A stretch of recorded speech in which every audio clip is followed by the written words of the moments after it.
Most High God, your deliverer, your redeemer and savior. I am your shield and your strength and your defender, the eternal and everlasting God. I am the Alpha and the Omega, the beginning and the end. Before me there was no God formed, neither shall there be after me. I, even I, am the Lord, and beside me there's no Savior. Beside me there's no God. Yan, hello mga ka-spiritual talk. Salamat sa inyong patuloy na pagsusubaybay o pagtangkilik sa ating pong video na ito. Kung kayo po ay bago pa lang po sa channel na ito, huwag niyo po kakalimutan na mag-subscribe. At syempre, pinutin niyo rin po yung notification bell upang ma-notified po kayo sa mga next video pa na ating pa pong gagawin. At sa ganun ay mas marami po tayong matutunan na mga aral tungkol po sa Panginoon at aral tungkol sa mga buhay na dapat natin lakarin. Ayan, ito po ay part 2 ng ating pong video. Kung hindi niyo po napapanood yung part 1 ay nawa, tingnan niyo po yung link sa description link below. Siyempre, pag sa ganon ay mas papanood niyo po panoorin niyo po muna yung bago po tayo mag-proceed dito. Salamat at nawa ito po ay sinishare nyo rin yun sa iba. Pag sa ganon ay may matutunan din po sila. At sa mga nag-subscribe po sa akin, maraming pong salamat sa inyong mong support. At sa pamamagitan po nito ay mas ma-encourage ako lalo na gumawa pa at pagpatuloy natin itong video na ito. Kaya yan, simulan na po natin yun. Pero bago po yan, nais ko po munang i-share sa inyo po ito pong video na ito upang sa ganoon bago tayo magpatuloy sa ating pong topic. Watch this.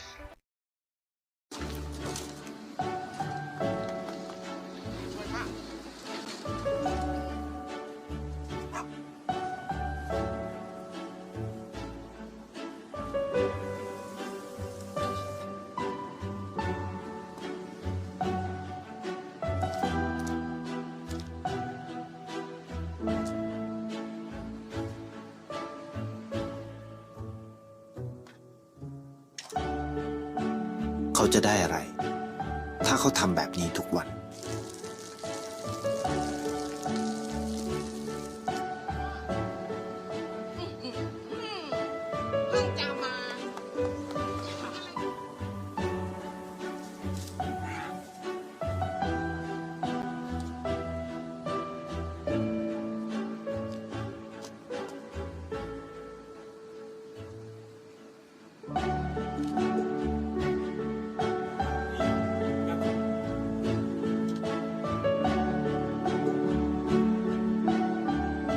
เขาจะไม่ได้อะไรเลย ไม่ได้รวยขึ้น ไม่ได้ออกทีวี ไม่มีใครรู้จัก ไม่ได้มีชื่อเสียงที่มากขึ้น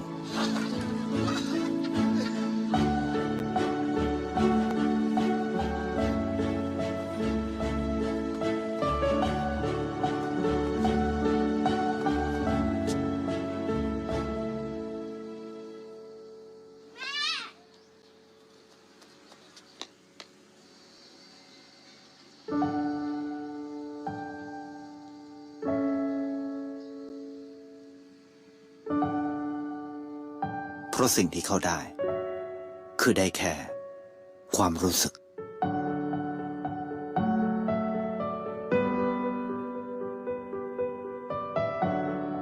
ได้เห็นความสุข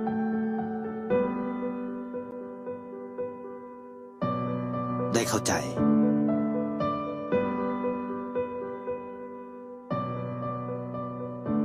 ได้ความรัก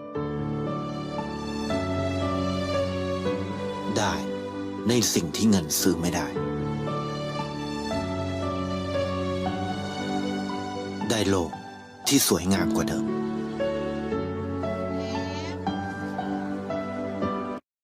Yan, salamat sa inyo pong panonood. At alam ko na kayo po ay may natutunan sa video na iyon na talagang nakaka-inspired. Kaya umpisa na po natin yung part 2 at ano ba ang kapatakbo ng buhay natin. Yan. Benefits of getting insured. Makikita mo rin sa video na ating pinanood kanina ay talagang nakaka-inspired yung mga tao na bagamat wala silang makukuha dun sa ginagawa ng kabutihan, but still sa araw-araw na ginagawa ng Panginoong Diyos ay gumagawa pa rin sila ng mabuti. Sa atin po, tungkol po dyan sa may getting benefits of getting insured, ang tutuloy po dyan na insured ay hindi po yan yung life insurance na meron tayo ngayon o alam po yung insurance na meron ka, but ang tinutukoy po natin dyan na getting insured ay kung ano po yung tinatawag natin ng benepisyo na may layunin, pamumuhay na may layunin. Ibig sabihin po, kapag ang buhay natin ay may layunin, malaki rin po ang benepisyo nito sa buhay natin. Kaya iisa-isahin po natin kung ano ba yung magkakaroon tayo ng insurance sa mundo ito kung alam natin ang layunin natin sa buhay. Unang-unang bagay ko po na gusto po i-share sa inyo, ang pag-unawa sa iyong layunin ay magbibigay ng kahulugan sa iyong buhay. Pwede po kayong gumawa ng kung ano-ano habang kayo ay nabubuhay. Magpakayaman, mag-aral ng mag-aral, magpakadulubhasa, maging sikat. Opo. Kasi kung yun yung sa palagay nyo na inyo pong layunin. Pero kapag ang buhay po natin ay walang layunin, ito po ay walang kahulugan. Yun po yung sabi. At kadalasan kapag ang buhay ng tao ay walang layunin ay ganito. Tayo po ay nilikha na upang magkaroon ng kahulugan. Kung gusto nating madiskubre ang kahulugan ito, dapat nating mas unawain kung paano ba kumikilos ang Diyos sa ating buhay. Kapag may kahulugan ang buhay, makakaya nating tiisin kahit anong bagay. Ngunit kung walang kahulugan ang buhay, ni isa, wala tayong matitiisan. Parang ganito, may isang kwento, merong isang binata na bata pa lang siya ay namulat na niya sa buhay na kinakailangan niyang kumita. Kaya bata pa lang hindi siya nakapag-aral, ay nagtrabaho na siya. Parang parang naalala ko dun sa may tinatawag kong networking dati na meeting, sabi niya dun sa may patotoon niya kung tawagin ay, bakit pa siya mag-aaral kung ito naman pala yung magiging dahilan para yumaman siya, parang gano'n. Kasi syempre sa networking, ewan ko sino yung may mga networker dyan sa inyo na nakikinig, may iba-ibang mga testimonial. At sabi ng bata ngayon, hindi na ako nag-aral ng college kung alam ko naman na itong networking na papasukan ko ay magadala sa akin tungo sa ikakatagumpay ko. Balik tayo sa kwento, dun sa may yung bata na yung binata pala na nag-iisip sa buhay niya, maaga pa lang inamulat na siya sa ang perspective niya sa buhay. Bakit pa ako mag-aaral kung pagdating din naman ng panahon kaya naman ako nag-aaral kasi para magtrabaho. Hindi magtrabaho na lang ako. Pero habang lumilipas yung araw, ang sabi niya, bakit parang gano'n? Bakit parang nabubuhay ako sa araw-araw ng paikot-ikot lang, pa ulit-ulit? Parang ginagawa ko yung araw-araw na para lang makaraos. Ayan. Nabiyong po, may mga tao na kapag walang layunin ng buhay niya, alam yun, na parang yung buhay mo sa araw-araw, gigising, kakain, papasok, pagod, magtatrabaho, uuwi, matutulog.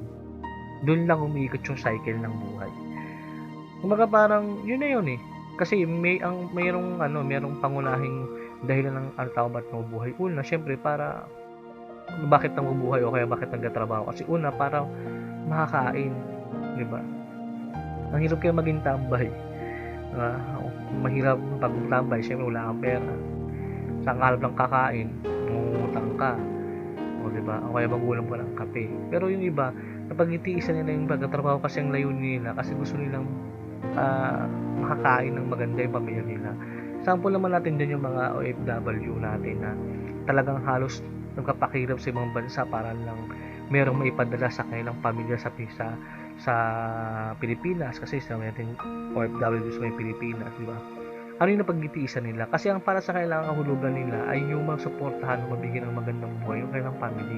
Kaya kahit sobrang hirap ng kanilang ginagawa, napag-itiisan nila para family nila kasi yun yung layunin nila sa mundo. Yun yung tingin nila layunin nila sa mundo nila na ang mahalaga makapagpadala ako doon sa Pinas, mabigyan ko ng magandang pangangailangan yung mga anak, yung asawa, sino man, nanay, tatay, ganun yun.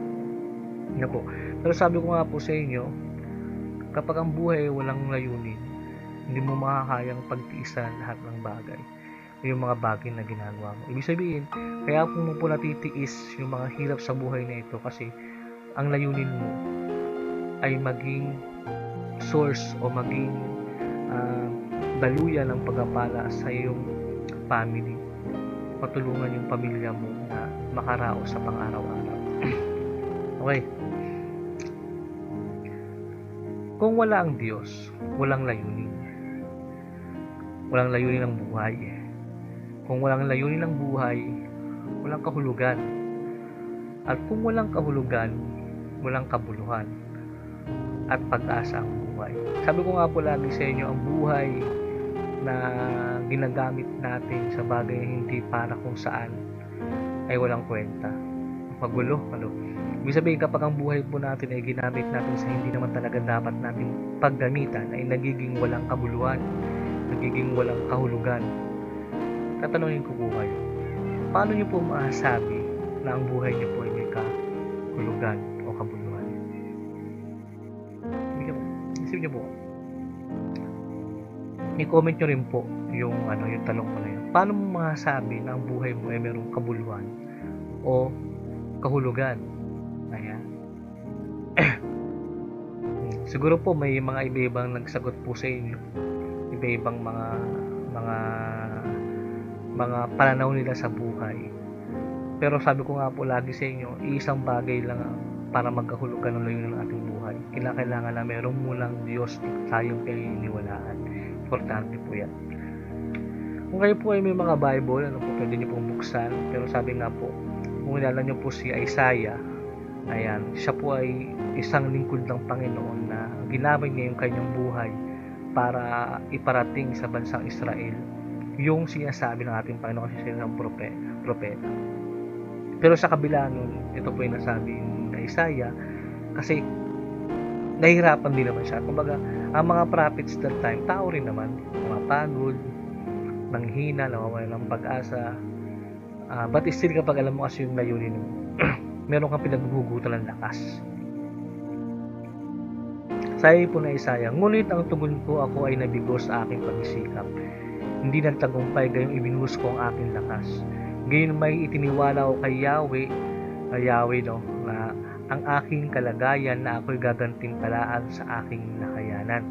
Isaiah chapter 49 verse 4. Sabi naman po ni Job, ang aking mga araw ay matulin kaysa paghabi ng mga habi, nagwawakas ng walang pag-asa. At kinasusuklaman ko ang aking buhay, ayaw kong mabuhay magpakailanman, hayaan mo akong isa sapagkat ang aking mga araw ay parang isang hininga. Kung mapansin niyo po ang buhay ni Job, kung hindi sa mga hindi po nakakaalam, na grabe talaga yung hirap na pinagdaanan ni Job, kaya nasabi niya yung mga bagay na po yan. Ang katotohanan po, ang pinakamalaking trahedya ay hindi ang kamatayan, kundi ang buhay na walang layunin. Alam niyo po, sa kabila ng mga naranasan ni Isaiah, sa kabila ng naranasan ni Job, in the end, nalaman nila ang layunin nila ay maglingkod at pasalamatan yung Panginoong Diyos sa mga bagay na meron sila. Dating ang panahon, lahat po tayo mawawala sa mundong ito. Mayaman ka man, mahirap, sikat, dakila, ikaw man yung pinaka tinitingala ng iba, hinahangaan ng iba, o ordinaryong tao man, lahat po tayo ay mawawala. Pero sabi nga, meron ngang old saying na ang buhay sa mundong ito, kapag namatay ka, hindi pa yun yung katapusan, kundi yun yung simula. Masyadong malalim. Kumbaga, akala natin itong buhay natin na to, kapag silang natin, yun yung umpisa. Pero meron pong mga saying na hindi pa yun yung kapag namatay ka, doon pa na mag-uumpisa ang totoong laban ng buhay. Patay ka na nga, may laban pa ng buhay. Ang tinutukoy po doon ay pag-aralan po natin yan sa mga susunod na video po natin. upang sa ganun ay malaman natin kung bakit may mga ganong old saying ang mga Kristiyano. Yan. Pero dito, gustong ipakita sa atin na kapag wala kang layunin sa buhay, higit pa yung kaysa sa kamatayan. Kasi nga, gumagawa ka ng mga bagay na hindi mo alam kung bakit mo ginagawa eh. Para kang paulit-ulit. Mas maganda na lang, mamatay na lang ako, mamatay na lang sila. O, bakit? Bakit ko pa nasabi? Sorry lang. Kasi kung wala naman talagang layunin, paulit-ulit lang yung ginagawa, mas maganda na lang na wala ka sa mundong to. O hindi ka pinanganak. O hindi sila pinanganak. Baka sabihin nyo, grabe naman po kayo sa hindi pinanganak, pumatay na lang. Di ba, ang pinupunto ko lang, dapat sa atin magkaroon ng layunin upang sa ganun ay merong magkaroon ng kabuluhan yung buhay na meron po tayo. Ayan. Ang pag-asa ay kasing importante ng hangin at tubig sa iyong buhay. Ibig sabihin po, sa kabila na nahihirapan na ang isang tao, sa kabila ng hirap na hirap, bigat na bigat, pero isang bagay na importante sa buhay ng tao ay magkaroon ng pag-asa. Ano po? Kumbaga, kung kailangan natin ng hangin, kaya kinakailangan natin ng tubig sa ating buhay, kinakailangan din na meron tayong word na pag-asa. Okay? Kailangan mo ng pag-asa para pagtagumpayan ng anumang bagay. Ano po? Sabihin, kapag umaasa ka parang ganito, no? Meron tayong tinatawag na change your mindset, change your life. Ayan. Kaya may mga tao nagtatagumpay dahil umaasa sila na yung pangarap nila magkakatotoo. Pero sabi nga, faith without works, or hope without works is dead. Sa Bible naman, faith without works is dead. Sabihin, may pag-asa ka nga na dating yung panahon na umaasa ka na ikaw ay yayaman o magtatagumpay sa buhay nito, pero wala ka namang ginagawa. Walang kwenta yun. Ibig sabihin, para magkaroon ng pag-asa, kailangan mong may gawin. Yan. Ibig sabihin, kung umaasa tayo o nagkakaroon tayo ng pag-asa na yung mga bagay na pinagsusumikapan natin na makamit ay makakamtan natin in the end, mangyayari yun. Kasi sabi nga, change your mind, change your life. Hashtag. Diba? Sabihin, kinakailangan lang natin baguhin yung ating mindset sa buhay na ito. Kinakailangan lang natin baguhin upang sa ganun mapagtagumpay natin yung mga bagay na inaasam natin. Ang pag-asa ay nagmumula sa pagkakaroon ng isang layunin.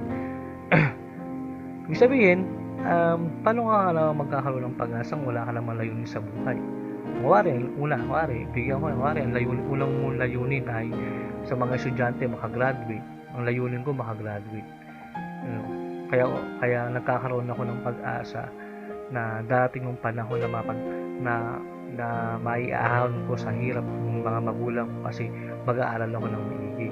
Sa mga nagtatrabaho na may nagiging pag-asa natin, ano yung layunin natin? Yun, mag-iipon para kumain sa ganito, magala sa ganyan, bumili ng ganito. Hindi po ganun. Kumbaga, nagtatrabaho tayo kasi meron dapat tayong layunin kung bakit na tayo nagpapakahirap sa trabaho.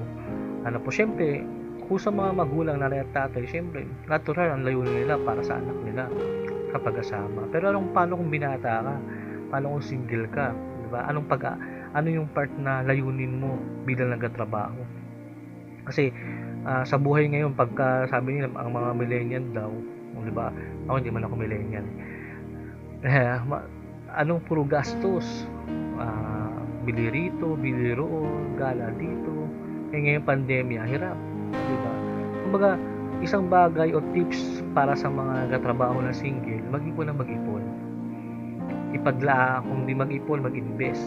Tapos o kaya ilaan yung pinag-iipunan sa bagay na business, mga ganun. Para na magkaroon ng layunin, yung perang pinagkatrabahuan, di ba? Hindi na nasayang. Hindi yung bili ka rito, bili ganyan, di ba? O kaya nag-invest ka, yung perang pinag-iimbisan mo, bahay. Diba? Bumili ka ng bahay.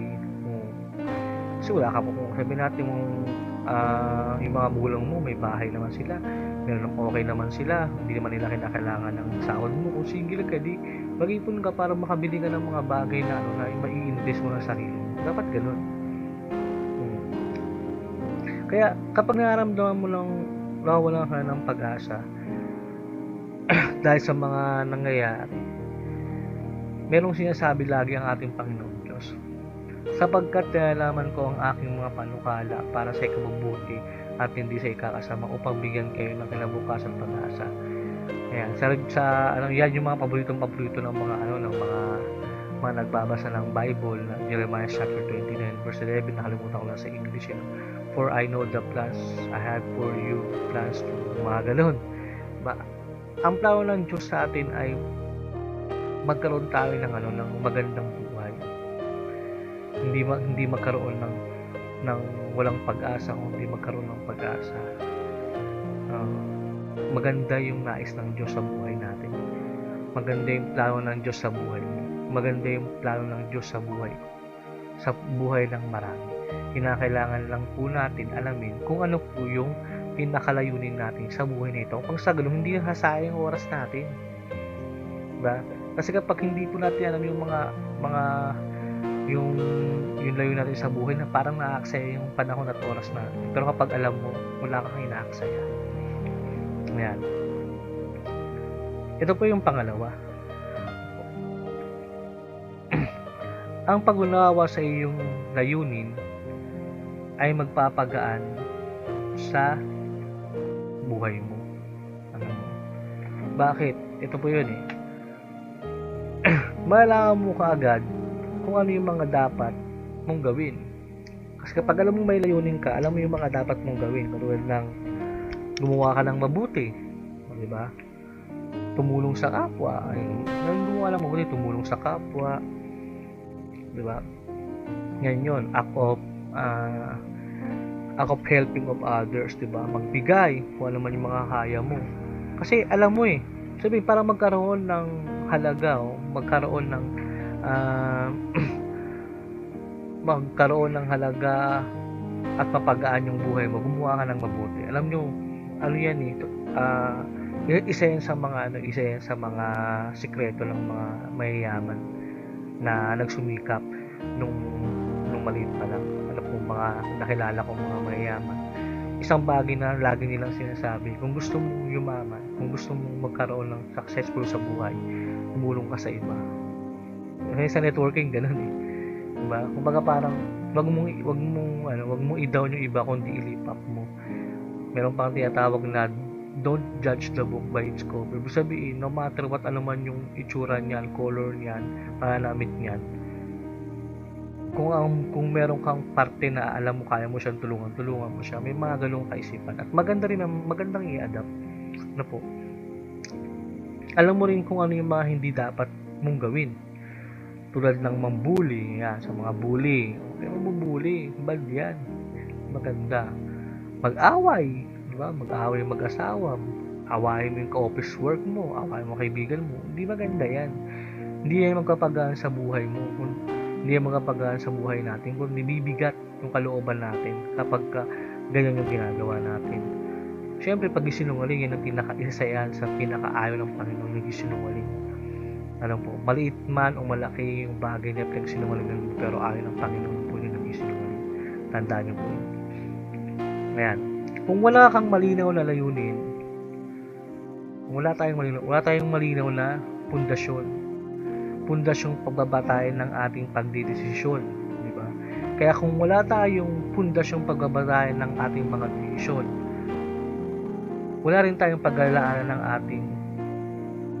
wala tayong magandang pag-aalaanan ng ating mga oras, di ba?